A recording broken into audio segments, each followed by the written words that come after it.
বিয়ে ওয়ার্ডটার মিনিংটা যে কত বিশাল, একটা মানুষের লাইফ চেঞ্জ হয়ে যেতে পারে। আমার কথা ছিল ওই বাসায় যাবো না, সো বিয়ে ইজ পারফেক্ট। দেন আমাদের কাছে থেকে এনে বিয়ে করা হয়। তো এখন বিয়ের পরে কি করব, আমি তাকে তখনও দিচ্ছি যে তুমি তোমার মতো যাও, আমি আমার বাসায় যাই। ও বিয়েটা তো আর হবে না, সে ভেঙে গেছে। আমি বাসাকে আবুকে বলবো বিয়ে করে ফেলছি, তাতে আমার কোনো ছেলের সাথে আমাকে বিয়ে দেবেন না। আপনি চিন্তা করেন, তখন আমার মাথায় বিয়ের জিনিসটা ঢুকছে না।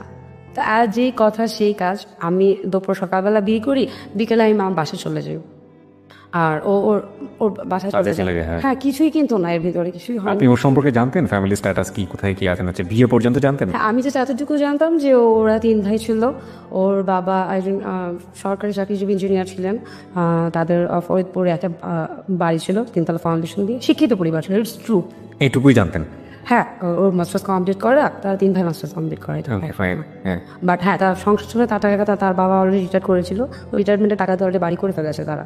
Okay fine. আর কিছু না, ঢাকায় কিছু নাই, সে মেসে থাকে, এগুলো আমি জানতাম। তো আলটিমেটলি বাসায় ফেরত গেলাম। ফেরত যাওয়ার পরে আমার বাসায় তো হইচই লেগে গেছে। এখন বাসায় যে আমি ব্যাগ গুছাচ্ছি, কেন আমার কাপড় চোপড় যা আছে আমি নিয়ে যাও। তো আব্বু আমার হাত ধরে বলছে তুই কোথায় যাবি। তখন আমি বলেছি যে আব্বু আমি বিয়ে করে ফেলেছি।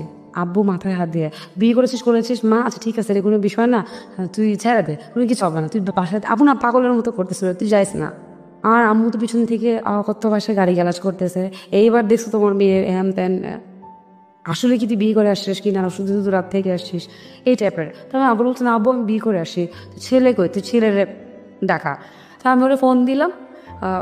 ও ভয় পাচ্ছে, আমি কিনা আসে কিছু হবে না, আমার বাবা কিছু করবো। ও তো আপনার ফ্যামিলি সম্পর্কে জানতেন? সব জানতো। ওকে। ইভেন আমাদের গুলশান বাসা পর্যন্ত একদিন আসছিল, ওই শুটিংয়ের আগে কথা বলতে। শুটিংয়ের আগে তো আসলে কথা বলতে হয়, তো এরকম কথা বলতে। তো ছেলেকে আমি ডাকালাম, ও আসলো। তো আব্বু বলতেছে তুমি ওকে ছেড়ে দাও বাবা, তুমি ওকে হ্যান্ডেল করতে পারবা না, তুমি ওকে ছেড়ে দাও। আপু তো ওনারা বিয়ে করছেন না। অ্যান্ড আমি বলছি আবু তুমি এমন করছো কেন, তোমরা বিয়ে দিতে, আমি বিয়ে করছি, তোমরা তো এটাই চাচ্ছিলা যে আমি এখান থেকে বের হয়ে যাই, আমি সবার অশান্তির মূল। আমার মতো তখন ওটাই ঘুরছিল ভাইয়া। তো আমি ব্যাগ গুছাবোই, আব্বু আবার তাও খুব প্রেশার ক্রিয়েট করতেছে না যদি আমি অসুস্থ হয়ে যাই। হ্যাঁ, তো ব্যাগ গুছাচ্ছি, আমি নিচে নেমে যাচ্ছি ব্যাগ নিয়ে।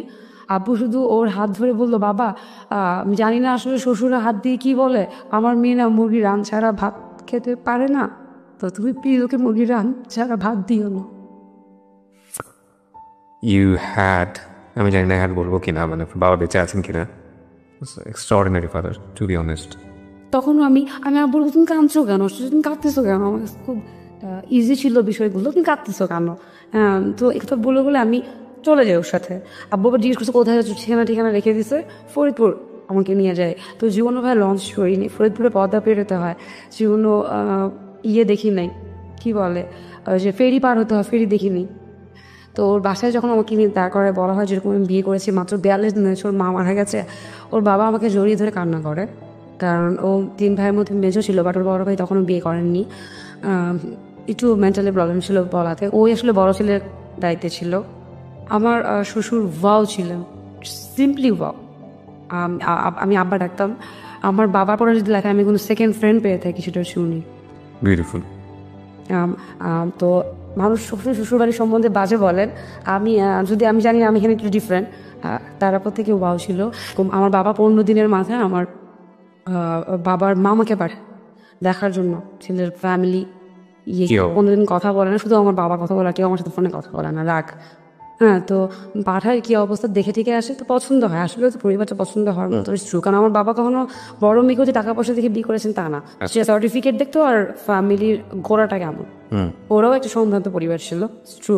দেন হচ্ছে বাসা থেকে বাসায় আমাকে আনানো হয়, ওখান থেকে আব্বু আবার লোক পাঠায়, সব পরিবার খোঁজ খবর নিয়ে পছন্দ হয়েছে আমাকে আনানো হয়। তো ফ্যামিলিক্যাল ভাবে তো সবাইকে ডেকে বিয়ে দিতে হবে, আমি যে আবার এই কাজ করেছি আমার ফুপি চাচারা কেউ জানে না, শুধু আব্বু আম্মু আমার ভাই বোন তারা জানে। কারণ গুলশান আর মিরপুর একটু ডিস্টেন্স আছে, তো চাইলে আপনি কথা লুকাতে পারেন। তো এখন সবাই জানাজানির আগে তো আমাকে নিয়ে আসা হয়, ছেলে পছন্দ এটা সেটা, কয় টাকা স্যালারি পায় এটা সেটা, তো মিথ্যা বলতে হবে। তো আব্বু বিয়ের শাড়ি কিনে দেয়, পার্লারে পাঠায়, ছেলে পাঞ্জাবি থেকে সব কিছু কিনে নিয়ে এসে ঘরোয়াভাবে একটা কাবিনের অ্যারেঞ্জমেন্ট করে আব্বুরা বিয়ে দিয়েছে, যাতে তাও আমাকে কেউ খারাপ কিছু না বলে। ফ্যামিলি সম্মান, আসলে ফ্যামিলি স্ট্যাটাস মেনটেন করতে গিয়ে ভাই অনেক কিছু করতে হয়, অনেক কিছু মুখে চেপে সহ্য করতে হয়। বিয়ে তো হয়ে গেল, ফ্যামিলি সবাই চলে গেল, ওইটাই ছিল আমাদের ফার্স্ট আসলে বাসরা আমাদের বাসায়, 15-20 দিন পর। আচ্ছা, আব্বু আমি যদি বুঝি আপনার বড়টা যেরকম, সেটা হচ্ছে আপনি এই বিষয়টা বুঝতেন না, না তো আপনাকে কিছু কাজ করতো না কখনো মাথায়। রাইট। বুঝতাম না বলবো না, যেহেতু সিরিয়াল দেখি একটু হলেও বুঝি ভাইয়া। ওকে, সো আমরা সিরিয়ালের এত খারাপ গুণ বলতাম, আমার মনে হয় যে এরকম লোনলি যারা থাকেন তাদের জন্য সিরিয়াল অনেক বড় একটা ভূমিকা পালন করছে। ওকে, ছেলেকে ডাকাইছে, ডাকায় জিজ্ঞেস করছে তোমার স্যালারি কত।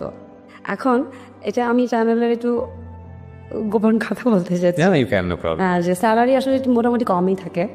তো আমরা যেটা বলি না বাজেট পাস করাই, এখন বাজেট থেকে আসলে যেভাবে মারা যায় টাকাটা ওইটি, আমরা যেটা বলি সরকারি ভাষায় ঘুষ, আর প্রাইভেট চ্যানেলগুলোতে বাজেট থেকে আমরা টাকা মেরে মেরে যেভাবে আসলে আলগা টাকাটা ইনকাম করি। মানে বিষয়টা হচ্ছে এরকম যে কোনো একটা প্রোগ্রামের বাজেট থাকে, কোনো একটা প্রোগ্রামের বাজেট থাকে, ওই প্রোগ্রামটার জন্য যে বাজেটটা পাস হলো সেই বাজেট থেকে যতটুকু পরিমাণ আমি নিজের জন্য টাকা নিয়ে মারা যায়। এটা সব প্রডিউসার করেন আমি ঠিক বলবো না, বাট আপনার ক্ষেত্রে বোধহয় আপনি এরকম একটা প্রডিউসারই করে, এটা আমি গ্যারান্টি দিয়ে বলতে পারি। ভাই আপনি প্রডিউসার ওয়াইফ ছিলেন বলে আপনি হয়তো এটা বলতে পারছেন, বাট আমার রেডিওর জায়গায় আপনি আমার এটা বলাটা উচিত হবে। না না না, Okay. আমি আগে বলেছি বাজেট আমি মিউট করে দিয়ে। ওকে, রাইট, জাস্ট ফান, আপনারা এটাকে সিরিয়াসলি নিয়েন না, সব প্রডিউসার এটা। এটা আসলে সবে জীবন ক্ষেত্রে সবাইকে অনেক কিছু করতে হয়, আর যারা অনেক উপরের লেভেল উঠেছে তারা এগুলো করে করে উঠেছে, সেটা এমন এমন কোনো it's your opinion, it's your opinion, আমি আপনার অপিনিয়ন রেসপেক্ট করি, বাট বিলিভ করবো কিনা সেটা আমার স্বাধীনতা আছে। দিয়ে তা করলে কিছু করেন না। Right. ভাইয়া। তো আব্বু বলে তোমার সিম্পলি স্যালারি বলো আমাকে 12,500। তো ওইটাও বলতেছিল কিভাবে যে আমার আউট ইনকাম আছে, এটা বলতেছিল? না এটা বলেছে আউট ইনকাম সহকারে, মোট খুব বেশি তখনও থাকে না। তখন কিছু বেশ কিছু চ্যানেল মাত্র আসছে অন ইয়ারে, তারা লোক নিবে এই কয়টা ছাড়া। বিয়ে করলেন কত সালে? 2005। 2005-এ 12,000 টাকা কিন্তু খারাপ না, ভালো। আমার বাবার কাছে এটা আমার মেয়ের একটা ড্রেসের দাম। এক্স্যাক্টলি, আপনার বাবার তুলনায় তো 12 টাকা, আমি এসেছি এটা কিছুই না। ওকে, তো আমার বাবা বলছে তুমি আমার মেয়ের একটা ড্রেসের দাম কত তুমি জানো? ওর আপ টু বটম তো তোমার 2 মাসের স্যালারি লাগবে। Right. তা তুমি ওকে বিয়ে করলে তুমি এগুলো জানতা না? হ্যাঁ জানতাম। তাহলে তুমি ওকে বিয়ে করেছো? ও জেনে আসছে আমার কাছে, ওর চেয়েছিল। তো আমি একটা চ্যানেলে অলরেডি ইন্টারভিউ দিয়েছি, আমার জবটা মেবি হয়ে যাবে, তো হয়ে গেলে আলহামদুলিল্লাহ বেটার কিছু হবে। ওর চেয়েছিল, তো আমাকে তখন আমার ভবিষ্যৎ কি, এখন আমাকে ফরিদপুরে রাখবে, ও 3 মাসের সময় হলো, 3 মাসের মধ্যে ঢাকায় বাসা করে আমাকে আলাদা করে নিয়ে আসবে, এই টাইপের সে। আর অলরেডি গুলশানের যে 2টা ফ্ল্যাট, একটা আমার ভাইয়ের নামে, একটা আমার বোনের নামে, এই টাইপের রাখা হলো। তো অলরেডি ধানমন্ডিতে আমাদের ফ্ল্যাট ছিল, তো ওগুলো তো ভাড়া দেওয়া অবভিয়াসলি। তো 3 মাস আমাকে এখানে রাখা হবে, তো আমি ফরিদপুরে আবার চলে যাই। আমার বাবা অনেক কান্না করে, আমার মাও এত কান্না করে না। আমার বাবা হয়েছে তার, আমি আমার লাইফে বাবাকে যতবারই কাঁদতে দেখেছি আমার জন্য দেখেছি, আমার কোনো ভাই বোনদের জন্য না। অনেক কান্নাকাটি করে। আমি ফরিদপুরে ফেরত যাই, এর মধ্যে ঠিক 15 দিনের মাথায় সে হয় যে আমি প্রেগনেন্ট। মানে আপনার যেটা ছিল যে ইনিশিয়াল কনসিভ করা যেটা বলে, মানে কোনো ধরনের কোনো গ্যাপ ছিল না, আপনি কোনো বুঝতেন না, এবং কেন ও তো বুঝতো, কারণ 17-18 বছরের সিনিয়র ছিল। আমি তো জানি না, আমি জাস্ট এই জন্য তো আমি এখানে আসা। ওকে, যাই, হ্যাঁ, তারপর? হ্যাঁ, তো অলরেডি আমি প্রেগনেন্ট থাকি, তো এটা বুঝতেও তো 1-1.5 মাস টাইম লাগে। ডাক্তার কাছে নিয়ে যাওয়ার পরে বুঝতে পারছি, তো যতক্ষণ বুঝতে পারছি তখন আর ফেলার টাইম নাই, আমার দেরি হয়ে গেছে। দেরি হয়ে গেছে, 3 মাস ক্রস করে ফেলেছে। আচ্ছা, হ্যাঁ, তো এটা আমার আব্বু আম্মুকে যখন জানাই, আমার আব্বু হিউজ কান্নাকাটি করেছে, তুই মরে যাবি, তো ওকে ঢাকায় নিয়ে আসতে বল, ঢাকায় নিয়ে আসতে বল, এই টাইপের। তো আমার বার্থডে থাকে, আমার এখনো মনে আছে ভাই, ওই 3 মাস আমি অনেক কষ্ট দেখেছি, খাওয়া দাওয়ার। আমি ওর দোষ দিব না, কারণ আপনি জেনে শুনে এসছেন। না আমি খাবারের কোয়ালিটি জেনে আসিনি, স্যালারি জেনে এসে। ঢাকা শহর বড়টা ভাজা ছিল, কিন্তু সেটা যেটা ঢাকার শহরে কি আছে না তো সেটা জেনে এসেছি, এত কিছু না। ওকে, হ্যাঁ, বলেন তারপর। তো আমার ওজন 45 হয়ে যায় প্রেগনেন্ট অবস্থাতে। আচ্ছা, It's horrible. প্রেগনেন্ট অবস্থায় 45 তো কিছুই না তাহলে। আমি এরকম শুকনো ছিলাম, খুবই খারাপ অবস্থা হয়ে যায়। তো আমি যখন ঢাকায় আসার জন্য ও প্রেশার দিচ্ছিল আব্বু আম্মুরা, ও আমাকে আনবে না। তো পরে বাবাই প্রথম তার সাথে এক করে বিহেভ করে কথা বলে, ফোন করে, তুমি যদি আমার মেয়েকে না নিয়ে আসো তাহলে আমি আমার মেয়েকে কিন্তু আনাবো সাথে তোমাকে পুলিশে ধরাবো, তুমি আমার মেয়েকে আমার কাছে এনে দিচ্ছ না কেন। আব্বু অস্থির হয়ে যাচ্ছিল, প্রেগনেন্ট আমার মেয়ে, শাশুড়ি নাই, যে ননটা রান্না করতেছে তারও বয়স 16-17 বছর, তারও বিয়ে হয়নি। ডিফিকাল্ট সিচুয়েশন, হ্যাঁ। ছোটো ছেলে মানুষ কী বুঝে, তারা কী খেতে পছন্দ করে এরকম। তো আমার বার্থডে ছিল 21শে জুন, 12 ঘন্টা রাত 12 ঘন্টা দিন, এই একটা দিনই হয় 365 দিনে। তো আমি 21শে জুনের দিন আমার দেবরকে সাথে নিয়ে বাসায় আসে। আমার দেবরও অলরেডি তখন মাস্টার্স কমপ্লিট করা, অনেক এজে বড় তারা, বাট আমি অনেক তুই করে বলতাম, অনেক ফ্যামিলি রিলেশন ছিল। আমাকে অনেক বলতো তুই আমাকে আপনি করে বল, আমি ওটা বলতাম তুই যা ফোর দেবর তো সরি, এই টাইপের। তো 21শে জুন আমার বাসায় আসি, আমি এসে দেখি আমার বাবা না বলে আসি, সারপ্রাইজ ছিল ওটা, না বলে ঢাকায় চলে আসি, ওকে নিয়ে আসি, বাট আব্বুকে জানাই যে আমি আজকে আসতেছি।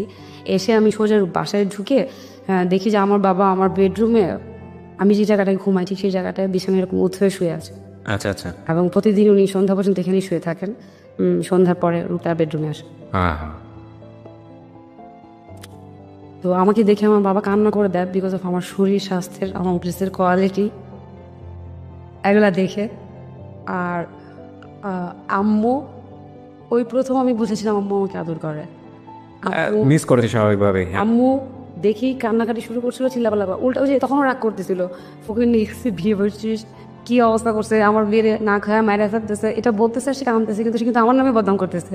এখন বুঝছিস কোথায় গিয়ে বিয়ে পড়ছিস, সে কাঁদতেছে, আমি দেখতেছি আমার মা আমার জন্য কাঁদতেছে, কিন্তু আমাকে বকতেছে। এই প্রথম বুঝছি যে সে আসলে আমাকে আদর করে। আমি ভুল শাসনটাতে আমি ভুল বুঝেছি।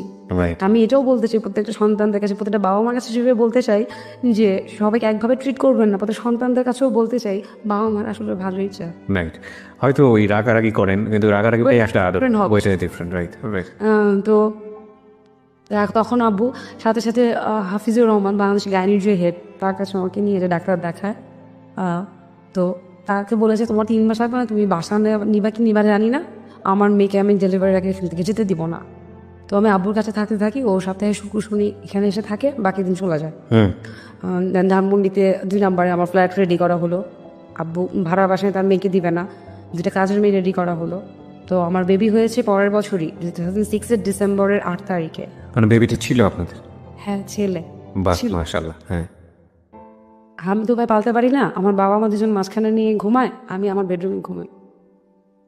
So at least you got your family back. না, আমি আমার বাবা মার সাথে থাকতেছি, মাত্র হয় না 40 দিন তো পার করতে হয়। রাইট। এখন বাবা মা দুজন তাদের নাতিকে মাঝখানে নিয়ে ঘুমাতে ছিল মেয়ের মতো।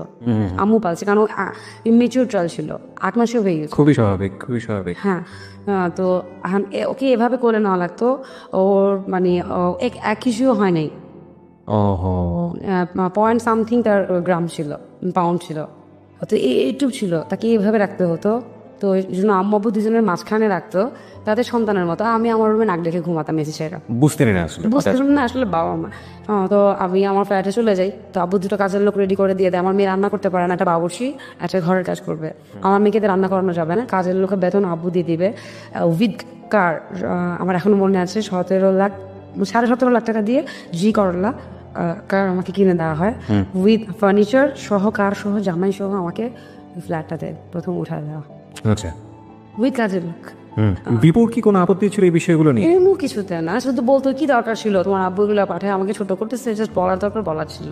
Okay fine. ভাইয়া, এখন মানুষ টর্চার করে যত কিছু না, কখন যেন তার চাহিদা বলা লাগে, তো বলতেই হচ্ছিল, বলার আগে সবকিছু পেয়ে যায়, সব পেয়ে যাচ্ছিল। তো আমি ধানমন্ডিতে থাকতে থাকি, আমার কাজিনের বিয়ে হয়, ওখানে যাই আমি কাজিনের এখানে মিরপুরে আমার ফুপির বাড়িতে, কাজিন মেয়েদেরকে রেখে আমার বাচ্চাকে নিয়ে আম্মুকে নিয়ে আমরা সবাই যাই। তো একদিন থাকি ওখানে, থাকার পরে পরের দিন বাসায় আসি। তো পরের দিন সারাদিন কিন্তু আমি না খাওয়া, হুড়ে দৌড়াদৌড়িতে, তো আমি না খাওয়া, তো বাসায় এসে খাবো। ধানমন্ডিতে বাসায় এসে আমি কাজের মেয়ে বললাম যে আমার একটু ভাত দাও।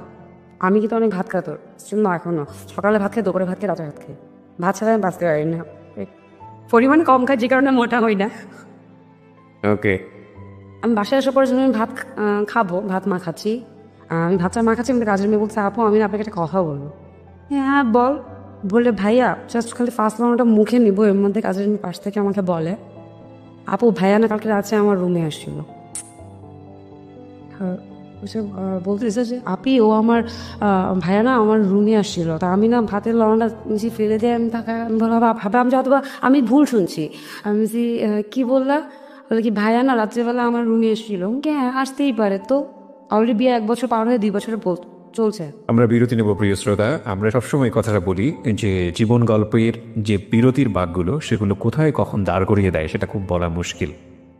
অদ্ভুত একটা গল্প, চাপা কষ্ট, আনন্দ, ওনার বলার যে স্টাইল, সেখান থেকে চেঞ্জিং কিংবা সবচেয়ে বড় ধাক্কাটা বিয়ে, এবং তারপরে এখন যে ধাক্কাটা, সেটা নিশ্চয়ই আপনাদের যে অ্যাজিউম বা আমরা যখন একটা গল্প শুনি তখন একটা কল্পনা করি এদিকে যেতে পারে ওদিকে যেতে পারে।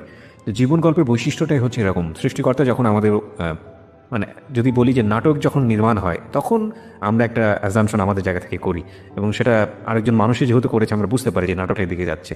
কিন্তু জীবন নাটকটার নাট্যকার স্বয়ং সৃষ্টিকর্তা, সুতরাং এই নাটকটা বোঝা আসলে খুব মুশকিল। যে কারণেই আমরা বলি যে জীবন নাটকের চেয়ে অনেক অনেক বেশি নাটকীয়। খুবই দুর্দান্ত একটা মোমেন্ট, পুরো জীবনটাই হেস্তমেস্ত ধ্যাস্ত বা যাই বলি না কেন হয়ে যাওয়ার মতো একটা ঘটনা, যখন মানে নিজের বাসার কাজের মেয়ে এসে হাজব্যান্ড সম্পর্কে এই ধরনের কথা বলে।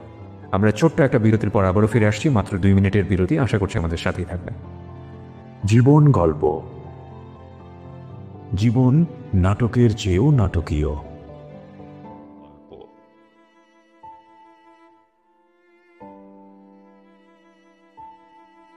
Love,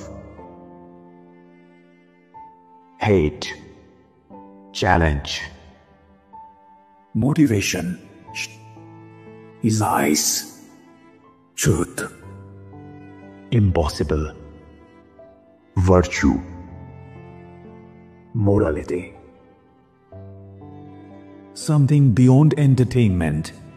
Welcome to my stage of reality. Stay tuned.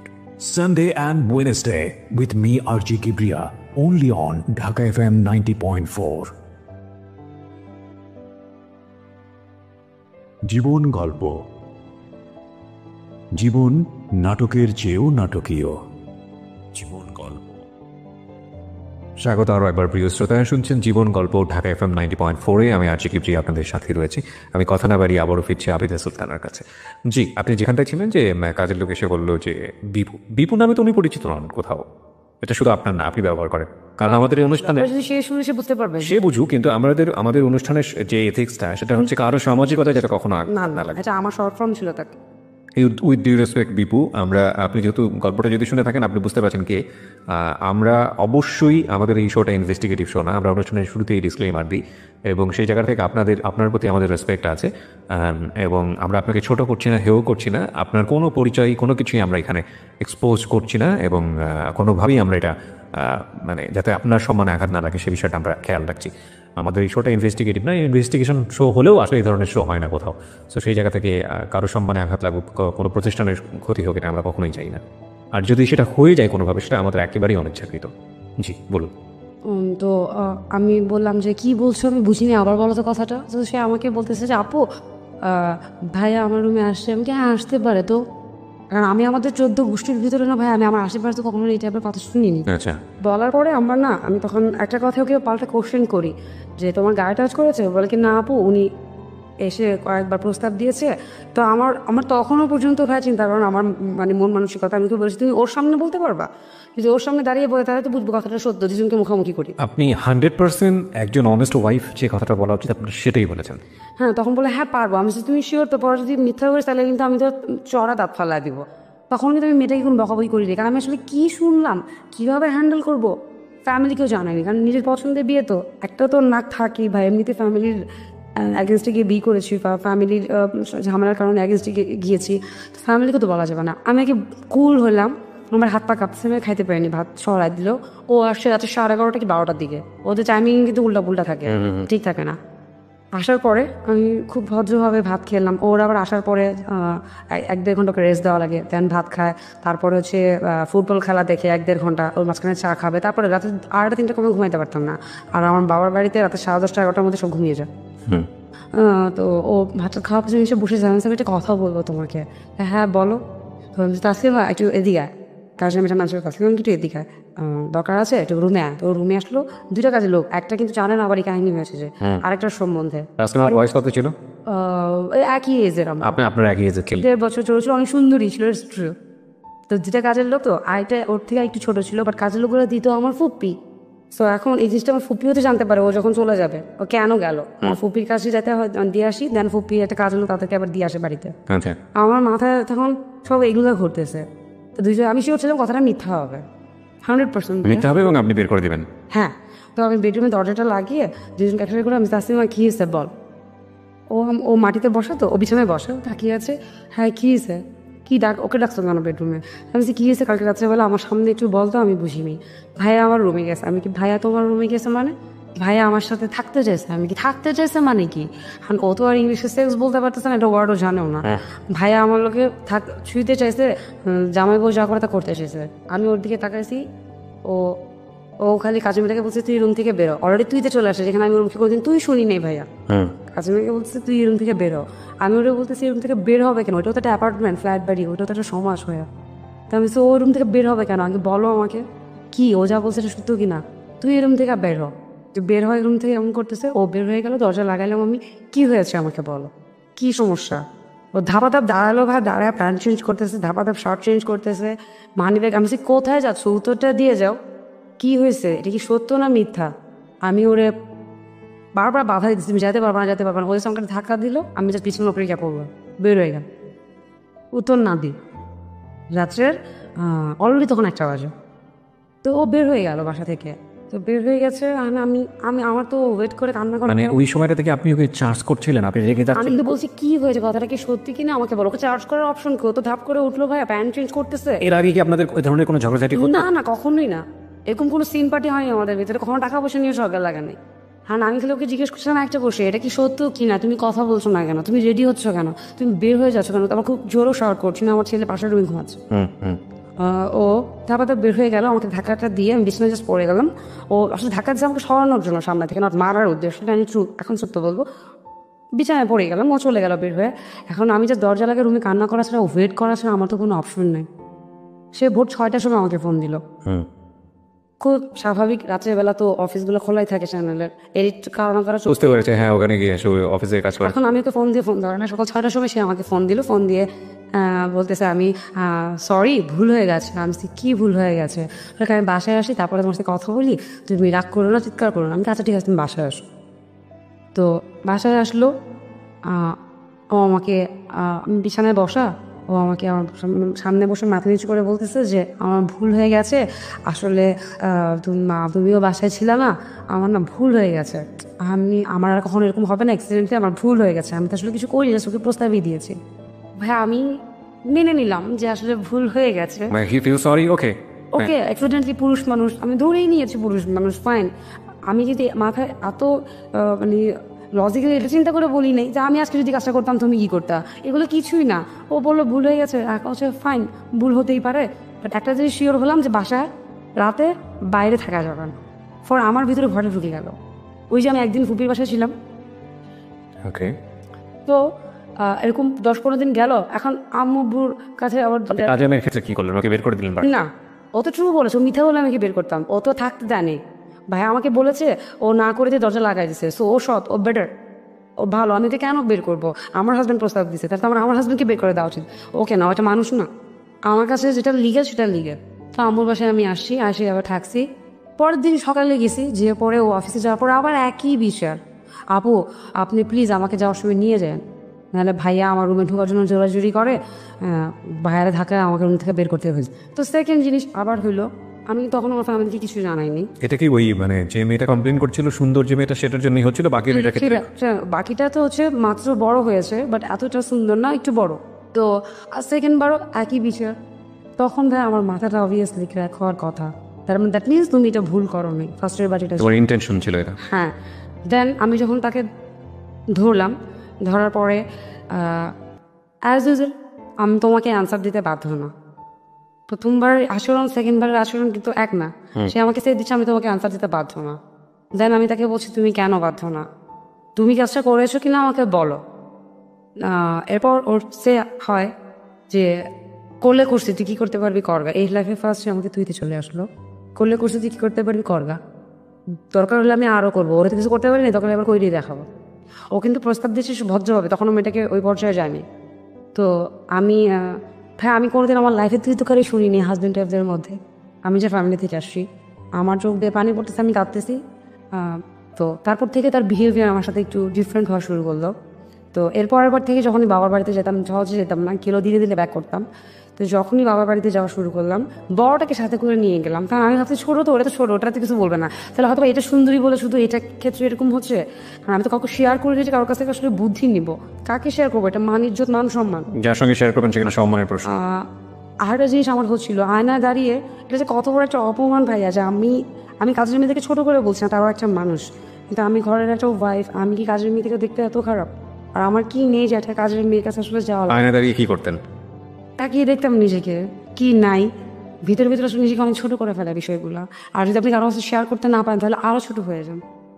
Very typical story, প্রিয় শ্রোতা, খুবই কঠিন একটা গল্প। আমি এই ধরনের গল্প পাইনি কখনো, আমি এত গল্প শুনেছি। স্ট্যাটাস আপনি কাউকে জানাতে পারছেন না, আপনাকে হ্যাপিলি লাইফ লিড করছেন বলে সবার সামনে হাসি দিতে হচ্ছে। আমি অনেক সুখে আছি, আমার হচ্ছে সুখে কেউ নেই, এটা বলাটা না তখন পাপ। আপনি যখন সুখে আছেন তখন সুখ বলা যায় ভাইয়া, বাট আপনি যখন সুখে নেই তখন এটা বলাটা অনেক বড় পাপ মনে হয়, অনেকটা কষ্ট মনে হয়। তো আবার হাসি দিয়ে যখন বলতে হয় যে আই এম হ্যাপি, আমার হাজব্যান্ডের মতো হাজব্যান্ড হয় না, আমি খুব সুখী। ট্রু। তো তো আমি ভাবছি তাহলে এটাই হয়তো বা সুন্দরী, তাই হয়তো এটার জন্যই প্রবলেম। ঠিক আছে, পরে দেখলাম যে না, ছোটোটার ক্ষেত্রেও একই প্রবলেম শুরু হলো। তো ওই একটা পর্যায়ে প্রতিদিনই হয়, প্রতিদিন তার সাথে আমি স্টে দিই, ঝগড়া হচ্ছে তার সাথে আমার। একটা পর্যায়ে সে আমাকে মূর্খ বলে গালি দেয়, তুই মূর্খ বলেই তুই কাজের মেয়েদেরকে সামনে দাঁড়িয়ে এটাকে প্রমাণের চিন্তা করতেছিস, তো তোটা মেনে নেওয়া উচিত। এই মূর্খ ওয়ার্ডটা আমার খুব মাইন্ডে লাগে। আমি খুব জেদি মেয়ে ছিলাম, আগেই বলেছি। তো আমি আমার বাবার বাসায় আসি, এই ঘটনা যেগুলো চলতেছে কারণ এগুলো প্রতিদিন বলার কিছু নেই। তো বাসায় এসে আমার বাবাকে বলে আমি পড়াশোনা শুরু করবো। অলরেডি তখন বিয়ের 2 বছর। আব্বু আমাকে বলছে যে আব্বু পড়াশোনা করতে দিবে না, কারণ পড়াশোনা করতে দিলে আমি আবার অসুস্থ হয়ে যেতে পারি প্রেশারে। আমি বলছি আমি পড়াশোনা করবো, তখন আমি পরীক্ষা দিব না, আরে সরি ক্লাস করবো না, আমি পরীক্ষা দিব। আব্বুকে তো ছেলে হয়ে গেছে, তুই সুখে আসছিস, তুই সংসার করতেছিস, তোর পড়াশোনা দেখি দরকার। আমার কথা শুনে আমি পড়াশোনা করবো, আমাকে মূর্খ বললো কেন? সে একটা সার্টিফিকেট হলে আমার লাগবে, এসএসসি সার্টিফিকেট হলে আমার লাগবে। থ্যাঙ্কস টু হিম, সে আমাকে তো মূর্খ বলে গালি দিয়েছিল। থ্যাঙ্কস টু হিম, আসলে থ্যাঙ্কস থাকে। তো আব্বুকে অনেক জোরাজুরি করে আমি আমাদের এলাকার মিরপুর এলাকায় একটা স্কুলে ভর্তি হলাম, যেখানে ক্লাস করা লাগে না, জাস্ট পরীক্ষা দেওয়া লাগে, প্রভাবশালীদের। সো প্রবলেম হয় না। বাসায় 2টা টিচার রাখা হলো। তো আমার হাজব্যান্ডের শেষে তুমি আমার কাছে পারমিশন নিয়েছো, তো খরচ দিবে আমার বাপ, সব কিছু করবে আমার বাবা, তো পারমিশনের তো কোনো দরকারই নেই। বাট ওরকম লেভেলের পর্যন্ত আমি তার সাথে আমি যাইনি। আমি তাকে বলেছি না দেখো আমি আসলে পড়াশোনা করতে যাচ্ছি। সে যে আসলে আমাকে মূর্খ বলে আমি পড়াশোনা করতে যাচ্ছি আমি তাকে বলিনি। আমার যে ছিল আমি এসএসসি কমপ্লিট করবো, সার্টিফিকেট নিবো, তারপরে ওকে গিয়ে বলবো তুই আমাকে অমুক টাইম একদিন মূর্খ বলছিলি কাজের মেয়েদের সামনে।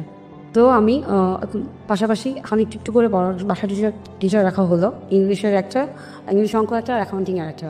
খুব স্বাভাবিক হলো একটা মেয়ে এরকম হয়, আমি জানি না, বাট আপনাকে এই প্রশ্নটা করা উচিত হবে কিনা। আপনি যখন আপনার হাজব্যান্ড এরকম কাজ করছে, বিশেষ করে মেয়েটার সঙ্গে, আপনি কি ওকে জেলাস ফিল করতেন যেহেতু আপনি আনের সামনে দাঁড়াতেন? এখনো পর্যন্ত এই বিষয়গুলো না, আমি তো নাচ বুঝিনি আপনি ছেলেদের সাথে তো আমাকে নাচ করতে হইতো, রাইট। নাচের মেয়ে যেহেতু আমি নাচ করতাম, সো আমার মন মানসিকতা এমনিতেই বড় ছিল, স্কাউট করে আসতাম। তো ছেলেদের সাথে তো আমাদের নাচ করা লাগছে না হাত ধরে, তারা আমাদের কমন ধরতেছে না, তার মানে কি এটা নাকি? আমি একবারই বলেছি আমি যে পরিবেশ থেকে জন্ম নিয়েছি একটু ডিফারেন্ট ছিলাম বলে তো আসলে এত প্রবলেম। তো আমি পড়াশোনা শুরু করি, ও ওটাতে কোনো বাধা দেয় না, কারণ পরীক্ষাই তো দিতে পারে, ও শিওর ছিল আমি তো পাস করবো না, কারণ যেভাবে পড়াশোনা করতেছি এটা পাস করা সম্ভব না। ওকে, ফাইন। আর আমাকে বলেছিল ইয়ের কথা, ওই যে স্কুলগুলো আছে না, ভোকেশনাল যে স্কুলগুলো হয়, মেবি শুক্রবার ক্লাস হয়। তো আমার ভাই তখন বলেছিল তো যে আমাকে বলিস ওই স্কুলে পড়ার থেকে ফেল করা, মানে না পড়াশোনা করে ঘরে বসে থাকা ভালো। ইয়েস, আমার ভাই আর মায়ের ওই সাপোর্টটা তখন অনেক গ্রেট ছিল। তারা চাচ্ছিলেন পড়াশোনা করে, আব্বু চাচ্ছিল না, অসুস্থ হয়ে যায় যদি। আর আম্মু যেহেতু ওই সময়কারই সে বিয়ে কমপ্লিট করা মহিলা ছিল, সে তো চাইবে ডিগ্রি কমপ্লিট করা, সে তো চাইবে যে আমার তার ছেলে আমি পড়াশোনা করো। রাইট। তো আচ্ছা ঠিক আছে, আমি ভর্তি হলাম নর্মাল স্কুলে, হাই স্কুলগুলোতেই, কিন্তু আমি পরীক্ষা দিব না। বাসায় টিচার রাখা হলো 2টা, টিচার আসে পড়ানো হচ্ছে। তো তার এই প্রবলেমগুলো চলছে। তো একটা কাজের মেয়ের বিয়ে হয়ে যায়, আরেকটা কাজের লোক চেঞ্জ হয়, কিন্তু ওই পুরানটা থাকে। আমি একদিন পুরানটারে ও চলেই যাবে, ওই মেয়ে থাকবে না, যে কোনো সময় ভাই আমার গায়ে হাত দিতে পারে, এরকম রিস্কে। তো আমি একদিন একটা দরজা লাগায় কাজের মেয়েটার পা জড়িয়ে ধরে বলি তোর আমার বোন লাগিস প্লিজ, তো পা ধরি, কারণ ও চলে যাও মানে হচ্ছে আমার ফুপির কাছে কথাটা চলে যাও, তখন একদম পুরো ফ্যামিলিতে চলে যাবে আউটব্রাস্ট। হ্যাঁ, তখন আমার বাবা মা একটু জানে না এগুলো। তো পা ধরি তুই আমার জাস্ট এসএসসি কমপ্লিট পর্যন্ত থাক, তাও তুই যাইস না, কারণ আমার ছেলেটাকেও তো ও পালতেছে, আমি দুজন মিলে পালতেছি, দুজন মিলে, তো তুই যাইস না। তো এটা আপনি বুঝবেন না, একটা হাজব্যান্ডের অপরাধে একটা বউকে যখন আরেকজনের পা ধরতে হয়, কাউকে বলিস না। এবং আমার মধ্যে এটাও ভয় হচ্ছিল, আপনারা প্রশ্ন করতে পারেন যে কাজের মেয়েটাকে চেঞ্জ করলাম না কেন, এরপরে কাজের মেয়েটা যদি তাকে না দিয়ে দেয় তখন আমি কি করবো, ওটা যদি খারাপ হয়। এটা তো ভালো ছিল বলেই আমাকে বিচার দিচ্ছে, সে আটকে রাখছে। আমাকে তো কাজের মেয়ে লাগবেই ভাই, এত বড় অ্যাপার্টমেন্ট আমি সামাল দিতে পারবো না, যে স্ট্যাটাস সেটা। কিন্তু ওই মেয়ে যদি ওকে দিয়ে দেয়, ওই মেয়ে যদি আমাকে সে বিচার না দেয়, অনেক কাজের লোক আছে, তাদের ক্যারেক্টারিস্টিকের প্রবলেম আছে, আমি সবাই কাজের লোক মানি যে খারাপ হবে তা কিন্তু না, আমি হ্যাটস অফ দিই ওই মেয়েটাকে। এই মেয়েটাকে আসলেই আমার বোনের মতো করে আমার পাশে ছিল। তো আমি ওর পা ধরি। ওই সময়টা আসলে একটা মেয়ে যে কত ছোট হয় আমি আপনাকে বলবো। একটা স্ত্রী, একটা ওয়াইফ জানে তার হাজব্যান্ডের মান ইজ্জত রাখতে গিয়েও তাকে কত কিছু করতে হয়। একটা হাজব্যান্ড আপনারা যারা বাইরে থাকেন তারা মনে করেন কি আপনার ঘরে বড় কি আর করতেছে, ঘরে বসে আছে, খাওয়া দাওয়া করতেছে, রান্না বান্না করতেছে, টিভি সিরিয়াল দেখতেছে, ওদের তো আর কোনো কাজ নেই। আর প্রতিনিয়ত আপনাদের মান সম্মান আসলে আমরা বহন করে চলি। On the point I agreed. তো আমার কথা হচ্ছে যে ওকে বিদায় করা মানে এটা। তো এভাবে চলতেই থাকে। তখনই যখন এরকম বারবার করে তখন আমি আসলে বুঝতে পারি ওর ক্যারেক্টারিস্টিকই প্রবলেম, নট ও ভুল করছে। তো দ্যাট মিনস ওর যে প্রেজেন্টাররা আছে আসলে বলেন আপনারা আমাদের কি খারাপ করেন, বউরা খারাপ হয় না, হাজব্যান্ডের বউদেরকে খারাপ করেন, সন্দেহ করতে বাধ্য করেন। তাহলে কি কিছু আছে? কিন্তু আমি কখনো ওকে জিজ্ঞাসা করতাম না, ঝামেলা করতাম না। তো আমি এরকম শুটিংগুলোতে প্রায় যাওয়া শুরু আগ্রহ দেখা। মানে সন্দেহটা তৈরি হলো আপনার এবং আপনি হ্যাঁ, কিন্তু ওকে আজকে তো মিডিয়ার একদম 12টা বাজিয়ে দেবেন আপনি, আমার সেটা মনে হচ্ছে। Okay, but story we respect the ground. জীবন গল্প, এখানে প্রত্যেকটা মানুষ, আমি খুব দ্ব্যর্থহীন কণ্ঠে বলি, একজন ভিক্ষুক থেকে শুরু করে সমাজের একেবারে উচ্চতলের মানুষ, সবার জন্য এখানে জায়গা আছে। প্রত্যেকের গল্পই গল্প, সেটা সমাজে যে জায়গাটা গিয়ে আঙুল করুক না কেন। But essence of the story আমরা নেবার চেষ্টা করবো। এখানে মিডিয়া কিংবা প্রডিউসার কিংবা সে অনেক সম্ভ্রান্ত পরিবারের মেয়ে, এই বিষয়গুলোকে আমরা দেখার না চেষ্টা করি, বরং আমরা গল্পের জায়গাটাকে বোঝার চেষ্টা করি যে আসলে কী কারণে সংসারটা কী অবস্থায় চলে গেল। হ্যাঁ, এই জায়গাটাকে দেখার চেষ্টা করি। যে কোনো মানুষের জীবনেই হতে পারে, হয়তো মিডিয়াতে কাজ করছেন বলেই হয়তো বিষয়টা বেশি ফ্ল্যাশ হয়। যে কোনো মানুষই তার লেভেল থেকে খারাপ হতে পারেন, সুতরাং আমরা বিষয়টা কীভাবে না দেখি। ওকে, তো এখন আমার ইয়েটা বাড়তে থাকে, সেই তুলনায় কিন্তু আমার মানসিক প্রবলেমগুলোও বাড়তে থাকে, সন্দেহ হতে থাকে। ওই কনভার্সন আমি তাকে তার এগুলো বলছি না যে আমি তোমাকে সন্দেহ করছি প্রেজেন্টারদেরকে দিয়ে, আমি অনেক মানে বুদ্ধির সাথে এগুলো হ্যান্ডেল করতাম। তা হচ্ছে চলো তোমার শুটিংয়ে যাই, আমিও শুটিংয়ে যেতাম। কিসের শুটিং করতো? প্রোগ্রামগুলোতে বিভিন্ন প্রোগ্রাম হয় না, ঈদ উপলক্ষে বিভিন্ন যে সাপ্তাহিক প্রোগ্রামগুলো তারা টিভিতে দেখেন। আচ্ছা আচ্ছা, আমি নামগুলো না বলি, তো হচ্ছে এই টাইপের প্রোগ্রামগুলোতে শুটিং করতে, শুটিং হয় না বিভিন্ন হাউসে হয়, যে এই সামনের হাউস থাকে না। তো তখন ভাইয়া একটা বাসা কাজের মেয়ে ছাড়া না, সে এত সুন্দর সুন্দর প্রেজেন্টার থেকে ছেড়ে দেয়। এটা আপনার খুব স্বাভাবিক, আপনি সন্দেহটা করতেই পারি আমি। ওকে ফাইন, হ্যাঁ। তো আমি শুটিংগুলোতে যাওয়া শুরু করি, এই ওর ফোন ভিতরে ভিতরে লুকায় লুকায় সার্চ করা শুরু করি। অলরেডি বিয়ের কিন্তু 3 বছর পার হয়ে গিয়েছে না। তো একটা সময়ে আমার এসএসসি চলে আসে, আমি অনেক প্রেশারে থাকি, আর অলরেডি কিন্তু আমার ঘুমের ওষুধের ডোজ বাড়তেই থাকে, ডাক্তারদের কাছে রেগুলার যাই, মানসিক টেনশন।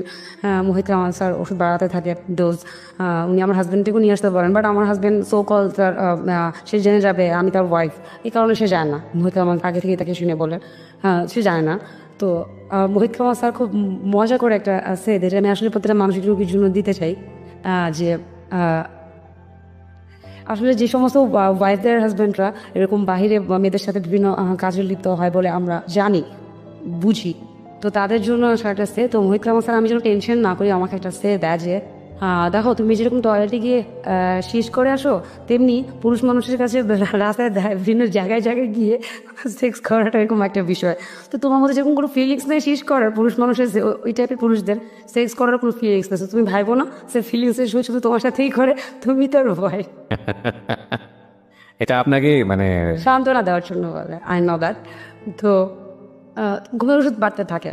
তো আমার এসএসসি সামনে, তা আমার বাবা আমাকে একটা কথা বলতে থাকে, মা তুই ফেল কর, তাও তুই আমার পরীক্ষার জন্য প্রেশার নিস না, তুই ফেল কর। আর আমার মানে ভাই বলতে থাকে, দেখ মানিজ্জত আমাদের ফ্যামিলি থেকে ফেল করে না, তুই 1.90 পায় কাটায় কাটায় পাস করিস। কিন্তু আমার প্রেশার নিয়ে লেখাপড়া করা নিষেধ ছিল। তো ভাইয়া হালার রহমতে পরীক্ষা দিই 4.19, ওকে, কোনো ক্লাস করা ছাড়া। এইসব সংসারের মানসিক টেনশন সব কিছু নিয়ে পড়াশোনা, বাচ্চাও তো বড় হচ্ছে, বাচ্চাকে পালছি আমি। এখানে বেবির কথাটা একটু পরেই বলবো, বাচ্চা পালছি আমি। তো তো যখন রেজাল্টটা আসে, ওই আমাকে ফোন দিয়ে বলে যে এটা কি আসলেই তোমার রোল নাম্বার? ও শকড থাকে। তখন আমি বলি যে হ্যাঁ আমার নাম মিঠু, রোল নাম্বার। কিন্তু অনেক ভালো করছো, কারণ ওরা ধরে নিয়েছিল আমি ফেল করবো। স্বাভাবিক। আমরা আরেকটা বিরতি নেব প্রিয় শ্রোতা, ছোট্ট একটা বিরতির পর জীবন গল্পের এই জায়গাটা থেকে আমরা আবারও ফিরে আসছি। আপনারা শুনছেন জীবন গল্প, ঢাকা FM 90.4-এ। আমি আরজি কিবরিয়া আপনার সঙ্গে রয়েছি। আজকে রয়েছে এখানে আবিদা সুলতানা। তাকে দেখার জন্য আপনারা আসতে পারেন আমার পেজে www.facebook.com/kibria.rj। আমি আবারও বলছি www.facebook.com/kebria.rj। পেজটি আছে আরজি কিবরিয়া নামে, অবশ্যই লাইক দিতে ভুল করবেন না। জীবন গল্প। জীবন নাটকের চেয়েও নাটকীয়। জীবন গল্প।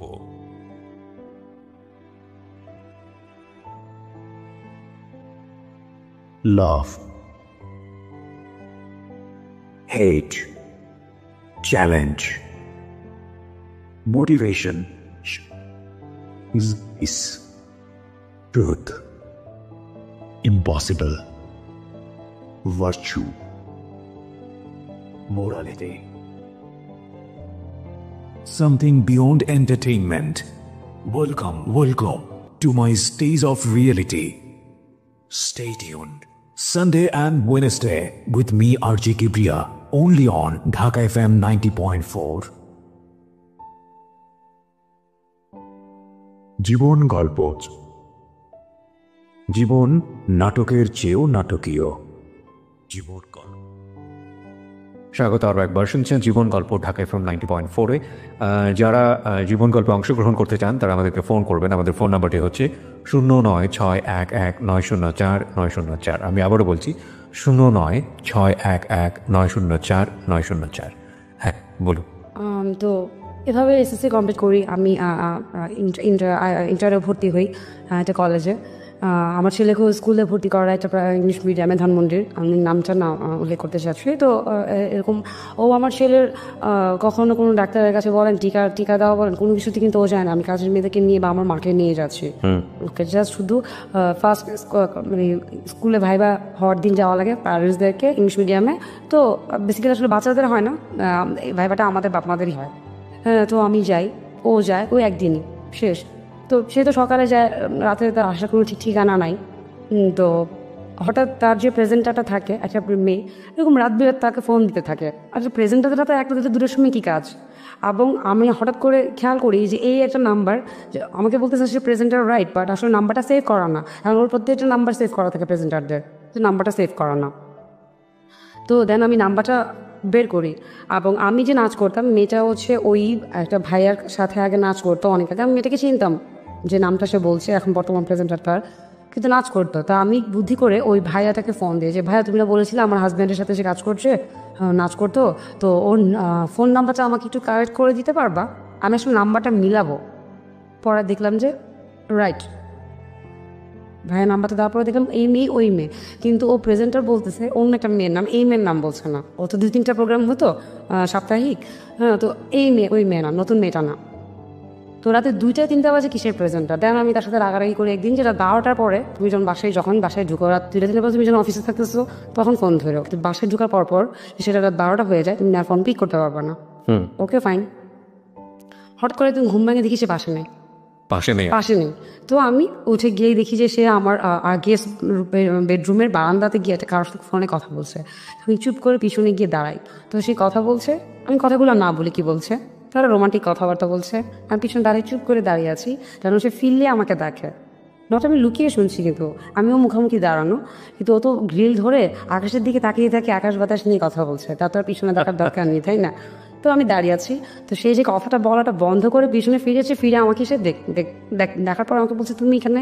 তখন আমি হাসতে হাসতে ততদিন আসলে আমার আর কিছু নয়, তার প্রতি প্রেম, ভালোবাসা, শ্রদ্ধা, সবচেয়ে বড় একটা ওয়াইফের হাজবেন্ডের প্রতি, সেটা হচ্ছে আপনারা বলেন কি আমি জানি না, ফার্স্ট, সেকেন্ড হচ্ছে শ্রদ্ধা বোধটা থাকতে হয়, তাহলে সেখানে ভালোবাসা থাকে না। তো আমি যদি সে 10 বছরের বড় হোক আর আমার সেম এজই হোক আমার হাজব্যান্ড, আমি তাকে শ্রদ্ধাই না করি, তার ততদিনে আমার তার ভিতরে তার জন্য আমার সম্মান, প্রেম, ভালোবাসা আর কিছু নেই। তখন আমি আমার ফ্যামিলিকে কিছু জানাইনি। তো আমি যখন সে পাল্টা ঘোরার পর আমাকে দেখে, আমি তা হাসি দিয়ে তাকে বলি শেষ, চলো ঘুমাতে যাই, বলে আমি ঘুমাতে চলে যাই। গিয়ে আমি বাড়ির চাপা দিয়ে ভাই কীভাবে কান্না করেছি আমি জানি। আজকে কথাগুলো বলতে গিয়ে আমার খারাপ লাগছে না, আমি হাসছি, কারণ আমি জানি আমি যেহেতু একটা মানসিক রোগী, অসুস্থ ছিলাম, কোনো ফ্রেন্ড ছিল না, আমি বিষয়গুলো একা কীভাবে ভিতরে ডিল করেছি এটা তো ও জানতো। ওর কথা হচ্ছে স্বাভাবিক না, আমি যেটা একবার মেনে নিয়েছি। ওর তো নিজে থেকেও একটা ভয় থাকা উচিত ছিল। আমি মানে প্রত্যেকটা মানুষ কিন্তু তার নিজের জায়গা থেকে জাজ করে, তো আমি যেটা জাজ করছি না সেটা ঠিক আছে, আপনার জায়গা থেকে আপনি ভেবেই বলবেন ঠিক আছে, কিন্তু ওর জায়গা থেকে একটা ভয় পাওয়াটা স্বাভাবিক ছিল। ভয় পাওয়াটা স্বাভাবিক জায়গাটা নাম্বার 1, যে ও আপনাকে বিয়ে করেছে এবং সেটা হচ্ছে আপনার ফ্যামিলি যে স্ট্যাটাসটা, এটা ওর স্ট্যাটাসের চাইতেও ভয়ঙ্কর রকমের পাওয়ারফুল একটা স্ট্যাটাস। নাম্বার 2, সেটা হচ্ছে যে ও তো আপনাকে সব কিছু জেনে জেনে বিয়ে করেছে। কনভার্সন ডিসঅর্ডার ইস মারাত্মক রকমের ডিসঅর্ডার। তো সুতরাং এই অবস্থা থেকে আপনাকে যদি মানসিক চাপের মধ্যে রাখে, ও তো নিজেও একটা বিপদে পড়বে।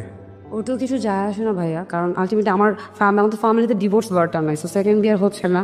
আর আমার বাবা আমাকে সুখী করার জন্য যা, আমার সুখ হচ্ছে ও, এটা ওর ধারণা। সো আমাকে হ্যাপি করে, এগুলো সেও জানতো, এবং এগুলো সে সুযোগ হিসেবে নিচ্ছিল। ওকে, কারণ আমি তো কাঁদছিলাম, আমি ওর পা ধরতাম, পা ধরে কান্না করতাম যে প্লিজ ব্যাক করো আমার লাইফ। ও so this is another point প্রিয় শ্রোতা। এতক্ষণ পরে আমার কথা বলার জায়গা তৈরি হয়েছে। ইনফ্যাক্ট আমি এতক্ষণ ধরে শুনছিলাম, একটা মানুষ যদি ভুল করে এবং সেই ভুল করা অবস্থায় আপনি বুঝতে পারছেন যে মানুষটাকে আপনি অনেক লাভ করেন, এবং আপনি যদি তার উইকনেসটা শো করেন, আপনার উইকনেসটা, লাভের উইকনেসটা, তাহলে আপনি গেছেন। মূল কথা হচ্ছে যে সে আরও বেশি খারাপ করতে থাকবে এবং আপনার কিছু বলার থাকবে। ভাইয়া সে তো ও একটা পার্সনই ছিল না যে কিনা আমাকে ফার্স্ট বুঝতে পারতো, ওনার ধারণা ছিল, Right. ও তো ওই পার্সনটাই ছিল। সো আপনি যেটা করছিলেন যে কোনোভাবে হোক না কেন তাকে ফেরানোর চেষ্টা করছিলাম। ওকে, ফাইন। ও তো একটা মানুষের প্রতি, একটা মেয়ের প্রতি এরকম ছিল না। আমি বললামই তো আমি শুরুতে যে আমি বুঝিয়ে গিয়েছিলাম ততদিন নিজের ওর ক্যারেক্টারিস্টিক পাবো। ফাইন।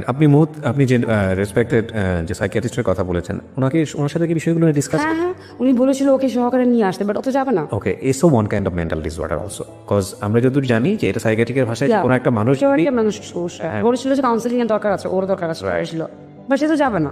হ্যাঁ, ও একজন এত বড় স্বনামধন্য প্রফেসর, ভাই ওকে যেতে পারে বলেন? Okay fine. আমাদের দেশে এই একটা বড় সমস্যা, মানসিক সমস্যা আছে নাকি এটা মনেই করি না আমরা। হ্যাঁ, এবং এটা যে একটা ট্রিটমেন্ট হতে পারে, এটাও আমরা রোগ, জ্বরের মতো, অসুখের মতো, Right. একটা ফোড়ার মতো, এটা আমরা বুঝি না। আমরা ভাবি যেটা অনেক বড় পাপ। শিট, ওর মানসিক রোগ মানে পাগল, ও তো সব গেছে, রাইট। ও সব চলে গেল, এই টাইপের কিছু। তো এরকম ও কথা বলছে, আমি দিন চলে আসছি এই কথাটা বলে। তো তখন আমি আমার ফ্যামিলিকে জানাই। পরের দিন সকালে আমি রাগ করে বাবা বাড়িতে চলে আসা, এই আমি আমার ফ্যামিলিকে জানি। বাবা মানে বাচ্চার বয়স কত তখন? বাচ্চার বয়স তখন অলরেডি 3.5 বছরের উপর। আমি ইংলিশ মিডিয়ামে ভর্তি করেছি প্লেতে, ওকে, ধানমন্ডিরই একটা ভালো বড় পরিচিত একটা ইংলিশ মিডিয়ামে। তো বাচ্চাকে নিয়ে আমি রাগ করে বাবা বাড়িতে চলে আসে। দেনই প্রথম বলি যে গত 3 বছরের 3.5 বছরে আমার লাইফে কী কী হয়েছে। কাকে বলেন? বাবা মাকে। ওকে, আমার মা কান্নাকাটি, আমার বাবা চুপ, আমাকে যেতে দিবে না, অ্যাজ ইউজুয়াল যেটা আটকায় ফেলাইছে। আপনি জানতেন পরিণতিটা কি হবে, কারণ এটা বলার পর আপনার বাবা নিশ্চয়ই ওর কাছে যেতে দিবে না, এটাই স্বাভাবিক। হ্যাঁ, তো আবার অ্যাজ ইউজুয়াল সে আসে, ঘরোয়া মিটিং হয়েছিল, তো আসলে বলার কিছু নেই ভাই, ঘরোয়া মিটিং হয়েছে, মাপ চেয়েছে, আমি আর করবো না, ভুল হয়ে গেছে, সবার সঙ্গে গেল। হ্যাঁ, আমার দুলাভাই বোন টোন সবার সামনে আমাকে আবার নিয়ে গেল এই কথা বলে, আর করবে না সে। তো তো মানিজ্যতার প্রশ্ন না, এরকম একটা সিরিয়াস ইস্যু। ওটা আমি অলরেডি 3.5 বছর পরে বলেছি ফ্যামিলিকে। ভাইয়া অন্য মেয়েরা তো অনেকে শুই পড়লো আমার বাড়িতে বলে দেয়, আমি তাও করিনি। অনেক নিয়ে আসলে আপনি অনেক চেষ্টা করেছেন কোর্স, এবং আপনার জায়গা থেকে চেষ্টা করাটা এটা অস্বাভাবিক ছিল। হ্যাঁ, হ্যাঁ। তো হচ্ছে কিন্তু আমার বাবার কথা ছিল মানসিক প্রবলেম, তো ওষুধের ডোজ বাড়ছে কিনা। ততদিনে আমি অলরেডি 25 mg ঘুমের ওষুধ খাই। 25 mg ইজ হিউজ। আপনি একটা খেলে 3 দিন 4 দিন উঠতে পারবেন। আমি জানি 25 mg একটা সাধারণ মানুষের জন্য অনেক। প্রতিদিন একটা করে রাতে আমার খেতে হবে, ঘুম হয় না আমার। ওর টেনশনে ওর কি হলো, সন্দেহ থাকতো আর রাত্রে লেট হইলে আর কান্নাকার সাথে। না, তখন যে আপনাদের প্রোগ্রামগুলো শুনতাম বিভিন্ন যখন আপনি জীবন গল্পগুলো শুনতেন, হ্যাঁ, আপনি তখন মেবি আরেকটু সাউন্ড বেশি কিছু। হ্যাঁ। হ্যাঁ, আমি এগুলো শুনতাম। দেন হচ্ছে ওই অন্য দিনগুলো তো রাত্রেবেলা অনেক ভালো ভালো নাইস নাইস গানগুলো ছাড়তাম, আমি তখন এগুলো শুনতাম। ইটস ট্রু, গান মানুষের অনেক বড় হেল্প করে, ফিল করে। হ্যাঁ, বেলা থেকে কিওর হওয়ার জন্য। তো আমি তোর জন্য ওয়েট করতাম ভাই, ভাত বেরিয়ে ওয়েট করতাম, ভাত না খেয়ে। ও যখন রাতে 3টা বাজে, 6টা বাজে, 5টা বাজে ও আসতো, তারপর আমি ভাত খেতে যেতাম। কারণ আমি ভাবতাম লোকটা আমাদের জন্যই তো আসলে কষ্ট করছে, না খেয়ে আছে, ও বাসায় আসুক, তারপর আমরা ভাত খাই। আচ্ছা। দেন আমি ওর সাথে খেতে বসতাম এরকম। মানে আসলে এখন বলবো ভুল করেছি যাই হোক। হ্যাঁ, মেয়েদের ক্ষেত্রে, কারণ অতি করে দাম দিচ্ছিল না, তাই না, ওই মোমেন্টের ক্ষেত্রে। তো এরকম বাসা থেকে মাপটা চায় আমাকে নিয়ে যাওয়া হয়। ম্যারেজ ডে থাকে আমার, তার আগের দিন আমি বাসায় যাই কি একটা কাজে, তো পরের দিন আমার ম্যারেজ ডে, একটা থাকতে হয় আমাকে, পরের দিন সকালে ম্যারেজ ডে। তো আমি তাড়াতাড়ি করে বাসা থেকে বলে চলে আসি যে আম্মু আমার ম্যারেজ ডে, আজকে ওকে গিয়ে বাসায় গিয়ে রান্নাবান্না করে সারপ্রাইজ দিব, অলরেডি চলছে 4 নম্বর ম্যারেজ ডে। হ্যাঁ, তো আমি বাসায় আসি, আমার ভাইয়ের বিয়ে ঠিক হয়েছে, আমার নিজের ভাইয়ের, একমাত্র ভাইয়ের। তো এগুলো নিয়ে ব্যস্ত, তো একলা থেকে আমি পরের দিন সকালে ম্যারেজের জন্য বাসায় চলে আসি। গিয়ে আমি দেখি ও ঘুমাচ্ছে, তো আমি ওকে যে আসলে উইশ করার জন্য আমি হাক করে উইশ করবো, ঘুমাচ্ছে। আমি যে দেখি ওর হাতে না 2-3টা ব্যান্ডেজ লাগানো, দেখো অপারেশন না বললেই না, হাতে 2-3টা ব্যান্ডেজ লাগানো হাতে, এরকম প্লাস্টার টাইপের গুলো দিয়ে, ওয়ান টাইম যে প্লাস্টারগুলো পাওয়া যায় এগুলো দিয়ে। তো কি হয়েছে হাতে? ব্যান্ডেড। হ্যাঁ, ব্যান্ডেড লাগানো, সরি। তো আমি যে কী হয়েছে হাতে, এত ঘুমানো, আমি না এরকম টান দিয়েছি, টান দেওয়ার পরে ও লাফ দিয়ে ঘুম থেকে উঠেছে। আমি দেখলাম ভাই সিগারেট দিয়ে 10-12টা এরকম ফুটা ফুটা ফুটা ফুটা করা হাতে। সিগারেট দিয়ে সে হাতে ফুটা করেছে? হ্যাঁ, এরকম 10-12টা ফুলের মতো পুড়ে গেছে হাত। তো আমি সাথে সাথে কান্না করে দিই, কী হয়েছে তোমার এখানে হাতে? কান্নাকাটি করছি, আমি বুঝেই যে সিগারেট দিয়ে পড়ানো, কী হয়েছে? হ্যাঁ, এর মধ্যে আমার আব্বুকে ফোন দিয়েছি, মোবাইল থাকে, আব্বু ওর হাতে কী হয়েছে, তুমি তাড়াতাড়ি বাসায় আসো, আমার হাত পুড়িয়েছে, বাসায় আসো। তো আব্বু আম্মু আমার ভাই আসলো, আমার ম্যারেজটি কিন্তু আজকে, আমি তো করেছি রান্নাবান্না করবো, সকালে চলে আসি বাবার বাড়িতে। আমি ওকে জিজ্ঞেস করলাম কী হয়েছে এগুলো হাতে, কাজের মেয়েদেরকে জিজ্ঞেস করলাম হাতে কী হয়েছে, কাজের মেয়েরা বলতেছে অলরেডি আমি কাজের মেয়ে চেঞ্জ করে ফেলেছি, এর ভিতরে একটা বয়স্ক মহিলা রেখেছি, একটা মেয়ে রেখেছি। তো মেয়েটাকে নিয়ে আমি চলে যেতাম বাইরে থাকলে রাত্রেবেলা, বয়স্ক বুড়া মহিলাটাকে রেখে যেতাম, ওইটাকে তার কিছু করা সম্ভব ছিল না।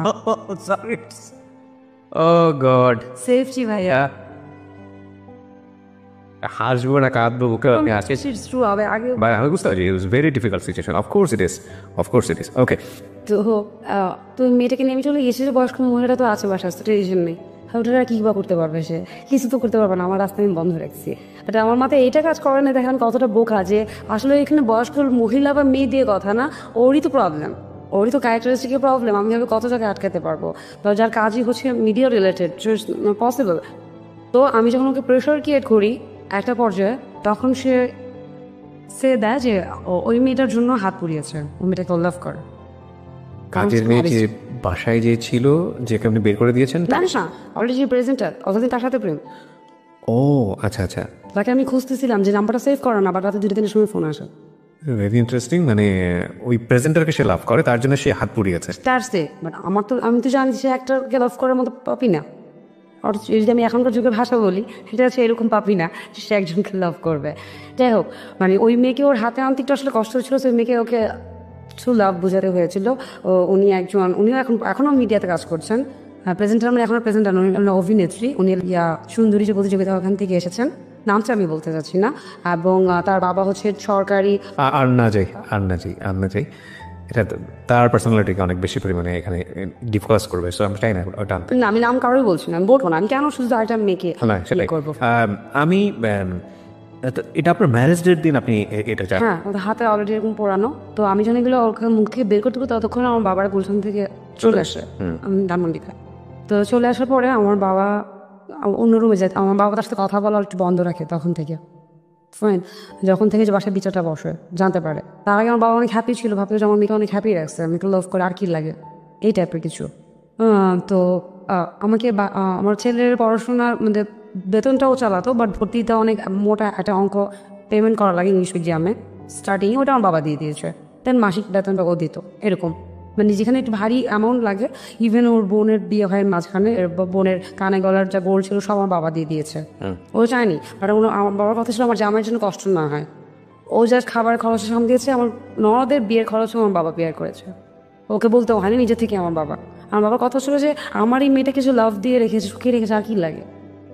তো ততক্ষণে বাবারা চলে আসে, আব্বু ড্রাইভারকে দিয়ে নেভানোল পাউডার আর নাইট প্যাকেটের ওষুধ আছে, কাটা চিরার মধ্যে দিতে হয়, শুকিয়ে যায় ঘাটা হলে এরকম। তো আমি কাঁপতেছি আর হচ্ছে ওষুধ দিতেছি, তা আব্বু জিজ্ঞেস করছে কী হয়েছে হাতে, দেন আমি তখন আব্বুকে সব বলি। ওর সামনেই? হ্যাঁ, তখন আমার আব্বু ফাইনালি ওর সাথে মিটিংয়ে বসে, না ওই রুমে এখানে বসে। আব্বু ডিরেক্ট বলে তুমি জব ছেড়ে দাও, তোমার কিছু করা লাগবে না, যে জবে তোমাকে অন্য মেয়েদের কাছে যেতে হয়, তুমি জব ছেড়ে দাও, তোমার বাড়ি লাগুক, তোমার গাড়ি লাগুক, যা লাগুক, আমার মেয়েকে আমি আরও 2টা বাড়ি দিয়ে দিব যাতে ওটার ভাড়া দিয়ে আমার মেয়ে চলতে পারে, যা লাগুক ডিল কর এক প্রখর, তুমি আমার মেয়ের কাছে থাকো, তুমি অন্য মেয়ের কাছে যাও না, তোমার জব করা লাগবে। What a father he is. বিরতি নেব প্রিয় শ্রোতা, মানে আমি তো একটা সন্তানের বাবা হয়েছে রিসেন্টলি, সো আপনি যখন বলছেন তখন আমি আমার মেয়ের কথা চিন্তা করছি আমার জায়গাটা থেকে। আসলে মানুষরা ভাবতে পারে অনেক টাকা আছে তো টাকা দিয়ে কি মেয়ের সংসার বাঁচাতে চাচ্ছে না, আসলে বাবারা তখন বোকা হয়ে যায়, বুঝে না কি দিয়ে মেয়ে সুখ কিনবে। আসলে এটা তো সমাধান না, বাট আপনার বাবা মানে জান প্রাণ ছেড়ে দিয়ে দুটো দিক দেখেছে, একটা হচ্ছে পরিবারের সমস্ত সদস্যরা হ্যাপি হোক, আর এটা হচ্ছে কীভাবে পয়সা রোজগার করা যায়, এবং সেভাবেই চেষ্টা করেছে। আমরা বিরতি নেব প্রিয় শ্রোতা, what a story it is. ছোট একটা বিরতির পর রাত 1টার সময় আমরা ফিরছি। আজকের এই গল্পটা একটু লম্বা হচ্ছে এবং আমার মনে হয় যে অনেকেই শুনে সাহারি খেতে যাবেন। আশা করছি আমাদের সাথেই থাকবেন। আর আজকের গেস্ট যিনি, তার ছবি দেওয়া আছে আমার পেজে www.facebook.com/kibria.rj KEBRIA.RJ, পেজে আছে RJ কিবরিয়া নামে, ওখানে গিয়ে লাইক দিয়ে কানেক্ট হয়ে যাবে। তার সঙ্গে যোগাযোগ করতে চাইলে ওই পেজের মাধ্যমেই করতে হবে। এছাড়াও আপনারা চলে আসতে পারেন আমাদের ঢাকা FM এর পেজে www.facebook.com/ILoveDhakaFM। ফিরে আসছি ছোট্ট একটা বিরতির পর। জীবন গল্প। জীবন নাটকের চেয়েও নাটকীয়। জীবন গল্প।